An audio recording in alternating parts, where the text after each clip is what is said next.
Yo, yep, we're live. We're fucking live, guys. What up, guys? My name is G Rocka. Um, I hate rattling off shit that I've done, but it's YouTube. People want to know who the fuck you are. Okay, so I'm G Rocka. I've produced for a lot of people. Um, Soul Assassins and DJ Muggs. Prodigy of Mob Deep. Planet Asia. J Rock of TDE. Jadakiss, 50 Cent, Complex, SARS Network, all that good shit. I've been doing this shit for a very long time. Probably going on 20 years now. I'm not gonna say my age, but I'm getting up there. But today's video, I'm gonna do a video on the Slate VSX headphones. A lot of people kind of have like mixed results with these, and they don't really know how to set it up, or they can't get like mixes to translate. But well, not a lot. Most people like me, these are absolutely fire, fire, fire, fire. Um, but just for the people that own them or are thinking about getting them, I'm gonna put you up on game on how to set it up. So what you want to do, right? When you out the box, what you want to do is get the is do the echo calibration, right? It's this new shit where they see if I can find it on the website. So it's in their newest update. So basically, it's a calibration process that you go through, right? And the calibration process happened in the very beginning. And go ahead and go through the calibration process. And it has to do with like the ear canal. Like everybody hears the mids and the highs different, which makes a lot of sense because the previous updates of this, sometimes I felt like there was like some resonant frequencies, or sometimes it was too harsh for me. But this recent update with the calibration just absolutely kills the game. So, like I said, it has to do with the ear canal, how different heads and the cavities of people's head, and like how we process mids and highs, and how some people might you know have too sensitive hearing there, how people might be more dull in that area. So do the calibration process. Do what it tells you to do. Go through it. Once you finish that, um,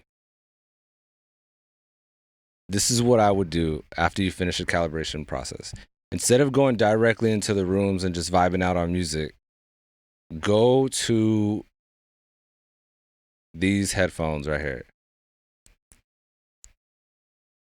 Go to what the fuck is here? Here we go. Human Linear. This is their newest. This is one of their new headphones that they got on here. So the Human Linear headphones. So the way they describe this is studio monitors if you were in a completely perfectly tuned flat room, okay?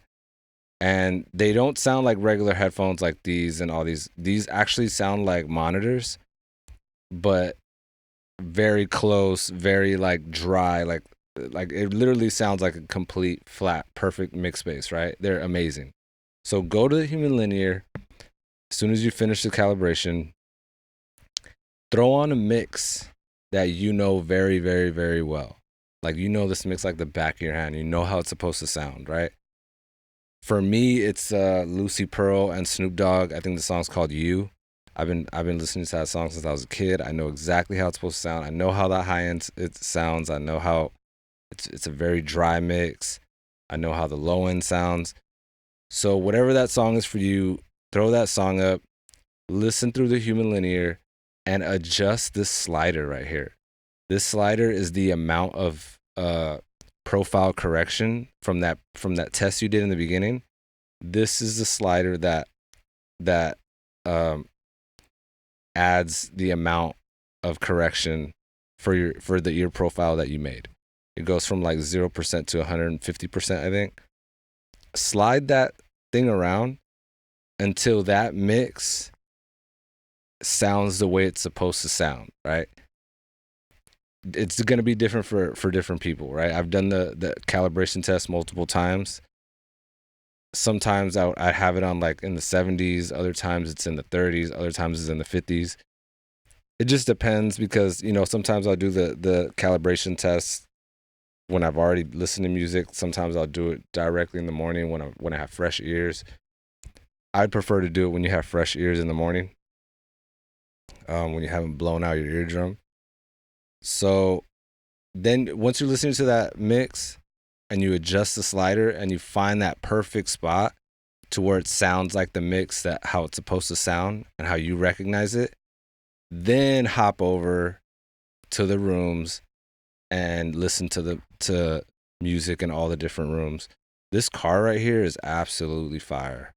This is like one of their most. This is another update that they just put in. This shit is crazy fire. But so yeah, so then you go through the different sets of speakers in different studios, and you find the ones that you like, that you feel most comfortable in, and just learn that room. Just learn that room. Um, like me, I like an absolutely dead sound. I do not like to hear the room in when I'm mixing, which is amazing because they just dropped this room right here, which is Warren from Produce Like a Pro, like it's his actual room. And this shit is so dead. This is easily the most dead room that they have in their lineup. Every other room, like they have livelier ones than other ones. They have like a semi-dead one. This is by far the most dead one. So this was fire for me because like as soon as I heard it, I'm like, yep, this is my new go-to room. So the stereo imaging on the Genelex is crazy. The Cali Audios are crazy too. Um, but yeah, so I would just learn a room. I've had this system long enough to where I know. So you can save your favorites down here in this little left hand corner right here, and I have my favorites set up because, like, for example, I'll go to if I'm producing a beat and I'm making a beat in the headphones all day, I'm in the Zoom of far fields, like sound selection, everything we're producing is fire in the Zoom of far fields. Checking a mix, this is my go-to car if I'm checking a mix. Um, the near fields, I think these are Neumanns. I think they're Neumanns. These are really really dope for just hearing the mids, seeing how everything is balanced. I'm always checking on those. I'm kind of bummed out on the far fields because I wanted to love the keys so much. You hear a lot about them online, so I'm like, "Ugh, I can't wait to hear the keys." And I'm kind of bummed out. Maybe it's the room. I think maybe it's the room. It's the room from my taste is way too lively. I think if they were in a more dead space, I'd like them more. But those are good for checking bass. Like they have really good bass on them, very clean bass. Um, this room's cool. This room's like the far fields are kind of dope. If I'm checking NS10s, I'm going directly to Mike Dean's. And here's the dope thing about this program. You see how down here it says speaker version? 5.0 is the newest update. You can go back to speaker version 4, 3, and 2. Okay. And as you go further back, it's like the versions that they, when the headphones barely dropped. And each one gives you a different sound. Like the previous versions are way more lively. Like the program was probably like, I'm sure it was in its infancy, but for example, the Mike Dean Nearfields, the NS10s, I do not like the 5.0 at all. If I'm using Mike Dean's and I want the NS10 sound, speaker version 2, you can right click it, and I'm going to speaker version 2 on Mike Dean's, and it sounds like a fucking NS10. It's crazy. Yeah, so like you set up all your favorites, speaker version, everything you want. There's two banks, and you just go through each one when you're mixing, and it saves you so much time on card checks, all that. Um, the club 4.0 bass is the perfect uh room for checking how it's gonna bang like in the system. I remember I thought I was done with the mix, and I went to the bass uh Club 4.0, and I heard this low end, and I'm like, what the fuck is that low end? And turns out it was from the sample, and I couldn't hear it in any other room, and I had to roll that bitch off to like almost at 70 hertz because it was just this weird, crazy ass rumble that I couldn't hear anywhere else but only in this room. So it's just a bunch of useful shit, man. It's just they did such an amazing job. The cell phone sounds actually like a real cell phone and not just some EQ curve. The newest update is a game changer. I used to work a lot on the midfields, um, but the 5.0 to me is a little bit too I don't know, like like sometimes I'll go back to the 2.0, you know, so like I have a mixture of the 5.0, the 2.0s. I don't really do 3.0, 4.0 versions, but if you have if you have these headphones, you know exactly what I mean. It's just a great product. Like I use the near fields a lot on the Archons, the and we see, and what's crazy is that if you know Amphion's, if you heard Amphion's before, hold on. If you've heard Amphion's before, you know how that high end and mid range sounds. These sound like fucking Amphion's.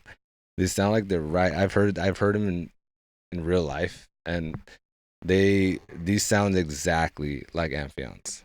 So ACCs, I don't remember those enough. I've heard them before, but I don't remember. But I know they love the mid range. Is like, I mean, I'm fine without the ATCs. Like, I'm not gonna live and die by them.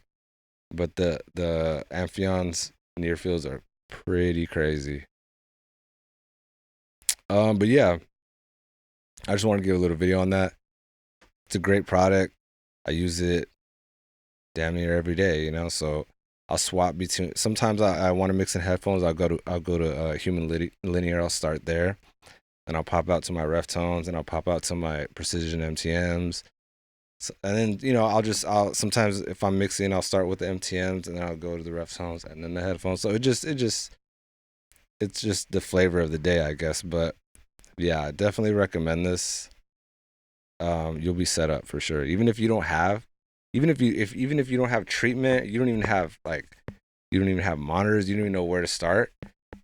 Just get these headphones, and you'll already be miles ahead of where you would have been, you know, if you just bought monitors or whatever. But yeah. All right, y'all. Peace.